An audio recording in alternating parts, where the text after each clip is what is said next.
சே, கொஞ்சம் கூட யோசிக்காம புஷ்பா மனசை நம்ம கஷ்டப்படுத்திட்டோம். அது ரொம்ப தப்பு. என்ன இருந்தாலும் நீ வேற ஜாதி நான் வேற ஜாதின்னு நம்ம பேசியிருக்க கூடாது.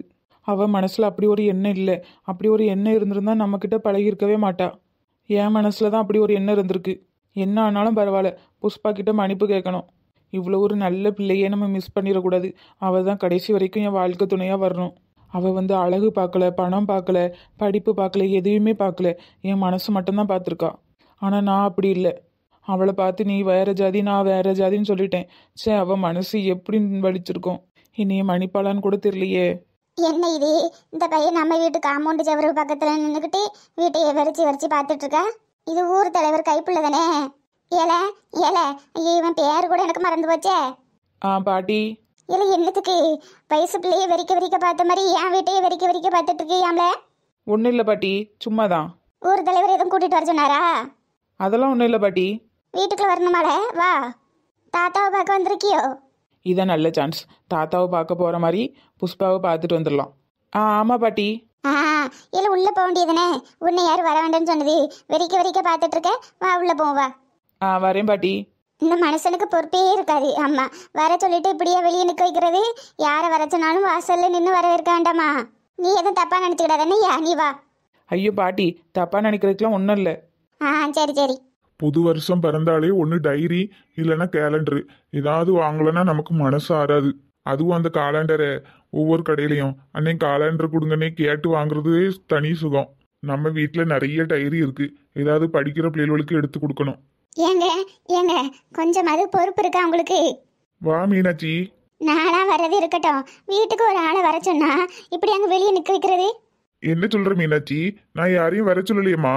யாரையும் வர சொல்லலையா? இந்த பையன் நம்ம வீட்டையே வெறிக்க பார்த்துட்டு இருந்தா. தம்பி, நான் உன்னையும் வர சொல்லலையேம்மா. தாத்தா, அது வந்து வீட்டுக்கு இல்லை வீடு. வீட்டுக்கா? இப்பதான் ஞாபகம் வருது. மீனாட்சி, பெயிண்ட் அடிக்கிறதுக்கு ஆள் வர சொல்லியிருந்தோம்ல, அந்த ஆள் தான் எனக்கு தெரிஞ்ச பையன் இருக்கா, நான் அனுப்புறேன்னு சொன்னாரு. அதுக்கு தான் அனுப்பியிருப்பாரோ? ஆமாம் தாத்தா, ஆமாம் பெயிண்ட் அடிக்க தான் வந்தேன். ஐயா, நான் கேட்கும் போதே சொல்லியிருக்கலாம்ல வீட்டுக்கு பெயிண்ட் அடிக்க தான் வந்தேன்னு. ஏன் அப்படி திருட்டு முடி முழிக்கான்னு எனக்கு தெரியல. சரி, ஏதும் பயத்தில் இருக்கியோ? அதெல்லாம் ஒன்றும் இல்லை பாட்டி. சரி இரு, ஒரு கிளாஸ் காப்பியை குடிச்சிட்டு அதுக்கப்புறம் போகலாம். மீனாட்சி, இன்னைக்கு வேலை இல்லை, நாளையில இருந்தா வேலை. பெயிண்ட் இன்னும் கலர் செலெக்ஷன் பண்ணலையே. அப்படியா? சரி. ஐயா, நாளையில இருந்து தான் வேலையா? நீ அப்ப நாளையில இருந்து வந்துரு. இரு, ஒரு கிளாஸ் மோராவது குடிச்சிட்டு போவோம். சரிங்க பாட்டி.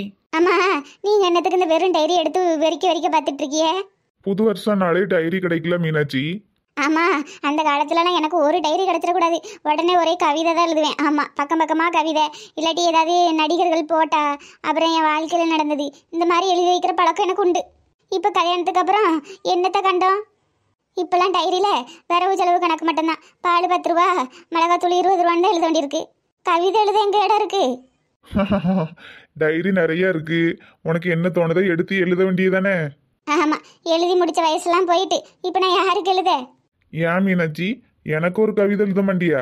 சும்மா இருங்க பையனை வச்சுக்கிட்டு. மீனாட்சி, நம்ம வீட்டில் நிறைய டைரி சேர்ந்து போச்சு. மல்லி பிள்ளைகளு, அப்புறம் அவ யாரு இழிச்சவா பிள்ளைகள்லாம் படிக்கல பள்ளிக்கூடத்துல.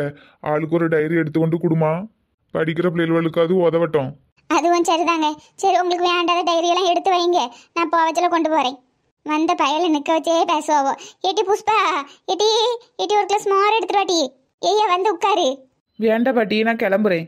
கிளம்புறியா? இரு, மோர் எடுத்துட்டு வர சொல்லியிருக்கேன், மோர் குடிச்சிட்டு போலாம். இப்ப தம்பி, நாளையில இருந்து வேலைக்கு கரெக்டா வந்துருணுமா? சரிங்க தாத்தா, கண்டிப்பா வரேன். எங்க அந்த ஊர் தலைவர் சரியா சம்பளம் கொடுக்கறது இல்லைன்னு நினைக்கேன். அதான் பாவம் இந்த பையன் பெயிண்ட் அடிக்கிற வேலைக்கு வந்துட்டானாட்டு இருக்கு. சும்மா இரு மீனாட்சி, காதல கேட்டா சங்கடப்படுவான்ல. ஆச்சி, இந்தாங்க நீங்க கேட்ட மோரு. ஏட்டி, அந்த நிக்கம்ல அந்த பையனுக்கு கொண்டு கொடு. இவனா யாரை நான் வாழ்க்கையில பார்க்க கூடாதுன்னு நினைச்சனோ அவனே என் கண்ணு முன்னாடி வந்து நிக்கானே. இவனுக்கு என் கையால பச்சை தண்ணி கூட கொடுக்க மாட்டேன். ஏட்டி என்ன ஏட்டி கொடு.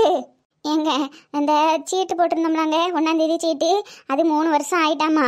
அதனால இந்த வாட்டி பொங்கல் செலவுக்கு சீட்டு பிரிக்கலான் இருக்காவோ. சாயந்தரமா வீட்டில் இருக்க மாட்டேன், பால் வாங்கி வச்சுட்டு போறேன். நீங்க காப்பியை குடிச்சிட்டு வீட்டில் இருந்தாலும் இருங்க, எங்கேயும் போனாலும் போயிட்டு வாங்க. சரி மீனாட்சி, நான் அப்போ பெயிண்ட் கடைக்கு போயிட்டு வந்துடுறேன்.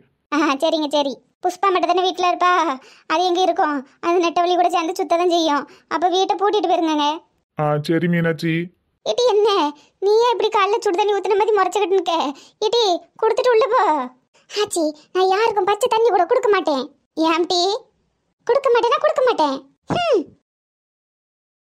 ஐயா இந்த பிள்ளைக்கு என்ன கிறுக்க பிடிச்சிருக்கு? வந்தைகளுக்கு ஒரு தண்ணி கூட கொடுக்காம ஓடிட்டு இங்க என்னாச்சு அவளுக்கு? எனக்கு என்ன தெரியும், நீயாச்சும் உன் மவளாச்சி. இவரு ஒருத்தர். ஐயா நீ என்ன தப்பா நினைச்சுக்கிட்டாதனையா? ஒரு நாள் இப்படி பண்ண மாட்டா, ஏன் இப்படி ஓடுதான்னு தெரியலையே. பரவாயில்ல பாட்டி, அவியலுக்கு என்ன கஷ்டமோ, நான் போயிட்டு வரேன். இப்ப தம்பி நாளைக்கு காலையில கொஞ்சம் ஒரு 8 மணிக்கெல்லாம் வரப்பாரு. என்னப்பா வெயில் வர முந்தி பெயிண்ட் அடிச்சுட்டு வெயில் அடிக்கும் போது கொஞ்ச நேரம் ரெஸ்ட் எடுக்கலாம்ல? சரிங்க தாத்தா. பாட்டி நான் வாரேன். சரியா. பாவம் பையன் மூஞ்சி ஒரு மாதிரி சுருங்கி போன மாதிரி இருக்கு. ஏன் இவன் மூஞ்சி சுருங்கி போன மாதிரி இருக்கு, இவன் மூஞ்சி சுடு தண்ணியில ஊத்துன மாதிரி இருக்கு. ரெண்டு பேருக்கு என்ன பிரச்சனை? சரியில்லையே, என்ன ஏதுன்னு விசாரிக்கணும். நீ ஒரு ஆளு, 2 பேருக்கும் வேற வேற பிரச்சனையா இருக்கும். இல்லைங்க, கொஞ்ச நாள் இந்த பிள்ளை இந்த பையன் முன்னாடி சுத்திட்டு இருந்து எனக்கு தெரியுமே. இதை ஃப்ரெண்டா பழகுறாவன்னு நினைச்சுக்கிட்டேன். இப்போ என்ன 2 பேரும் மூஞ்சி திருப்பிக்கிட்டு போறாவ. அப்படியா? அப்ப ஏதாவது சண்டை போட்டிருப்பாவளா இருக்கும். என்னவோ. சரி நீங்க டைரியெல்லாம் எடுத்து வைங்க, நான் ஒரு 4 மணிக்கெல்லாம் கிளம்பிடுவேன். சரி மீனாட்சி. ராஜராஜ சோழன் நான், இணையாடும் காதல் தேசம் நீதான், கண்ணோடு கண்கள் ஏற்றும் கற்பூர தீபமே, கை தீண்டும் போது பாயும் மின்சாரமே, உல்லாச மேடை மேலே ஓரங்க நாடகம், இன்பங்கள் பாடம் சொல்லும் என் தாயகம், ராஜராஜ சோழன் நான், இணையாளும் காதல் தேசம் நீதான். ஏட்டி அவ்வளவு அவசரமா வர சொன்னேன், என்ன விஷயம்? நெட்டூஸ், எனக்கு ஒரே மண்டை வலியா இருக்கு, டென்ஷனா இருக்கு, யாரையாவது தூக்கி போட்டு அடிக்கணும் போல இருக்கு. அடி ஆத்தி, ஏட்டி அதுக்கு நானா கிடைச்சேன்? இல்ல இல்ல, உன்னையெல்லாம் அடிக்க மாட்டேன். அப்ப அந்த நிக்கார்லா டீ கடை அண்ணாச்சி, அவரை போட்டு அடி. ஏம்மா தாயே, நான் புள்ள குட்டிக்காரமா, அடிச்சு போட்டுறாத. அண்ணே நீங்க வேற சும்மா நிக்காம 2 ஹார்லிக்ஸ் போடுங்க. சரிம்மா. இன்னைக்கு அந்த பையன் வீட்டுக்கு வந்தான் டீ. எந்த பையாட்டி? அதான் சீனு, ஆரஞ்சு மண்டையன். அவனா? ஏட்டி அவனுக்கு தான் உனக்கும் ஆவாதுன்னு ஆயிப்போச்சுல, அப்புறம் அவன் வீட்டுக்கு வந்தா என்ன? நான் இருக்கிற வீட்டுக்கு எதுக்கிட்டே அவன் வரான்? ஏட்டி புஷ்பா, அது மீனாட்சியாச்சி வீடு, ஏதாவது வேலையா வந்திருப்பான். இல்லடி, அவன் என்னைய பார்க்க தான் வந்திருக்கான், எனக்கு நல்லா தெரியும். அவன் தான் உன்னைய வேண்டான்னு சொல்லிட்டான்ல, அப்புறம் எதுக்கு உன்னைய பார்க்க வரான்? அண்ணே 2 ஹார்லிக்ஸ்ல ஒரு ஹார்லிக்ஸ் மட்டும் போடுங்க, ஒரு இதுல மிளகாத்தூள் போட்டு கொடுங்க. ஏன்ட்டு இப்படி கோவமா இருக்க? மிளகாத்தூள் யாருக்கு? உனக்கா? மிளகாத்தூள் போட்டு குடிச்சா கோவம்லாம் குறைஞ்சிருமோ? மிளகாத்தூள் எனக்கு இல்ல டீ, உனக்கு தான். நான் என்ன டீ பாவம் செஞ்சேன்? அப்புறம் என்ன, உன் உயிர் தொழிக்கு சப்போர்ட் பண்ணாம அவனுக்கு சப்போர்ட் பண்ற, அதான் மிளகாத்தூள் உனக்கு தான். அதானே. ஆமா, அவன் எதுக்கு நீ இருக்க வீட்டுக்கு வந்தான்? அப்படி வா வலிக்கு. அண்ணே 2மே ஹார்லிக்ஸ் தான், ஒரு ஹார்லிக்ஸ் நல்லா தூக்கலா போடுங்க. தூக்கலா போட்டது யாருக்கு டீ? உனக்கா? உனக்கு தான். சரி, இப்ப என்ன சொல்ல வர? அவனுக்கு ஆச்சு மோர் கொடுக்க சொன்னாங்க, அவனுக்கு என் கையால நான் பச்சை தண்ணி கூட கொடுக்க மாட்டேன். சரி.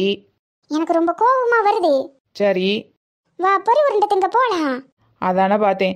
ஏட்டி நீ கோவப்படும் போது, சந்தோஷப்படும் போது, அப்புறம் துக்கப்படும் போது, கவலையில் இருக்கும்போது, இப்படியெல்லாம் இருக்கும்போதெல்லாம் பொறி உருண்டை தின்னு தின்னு தான் பொறி உருண்டை மாதிரி ஆயிட்டியோ? அதெல்லாம் எனக்கு தெரியாது. இப்ப பொரி உருண்டை வாங்கி தரியா தரலையா? சரி வா வா போவோம்.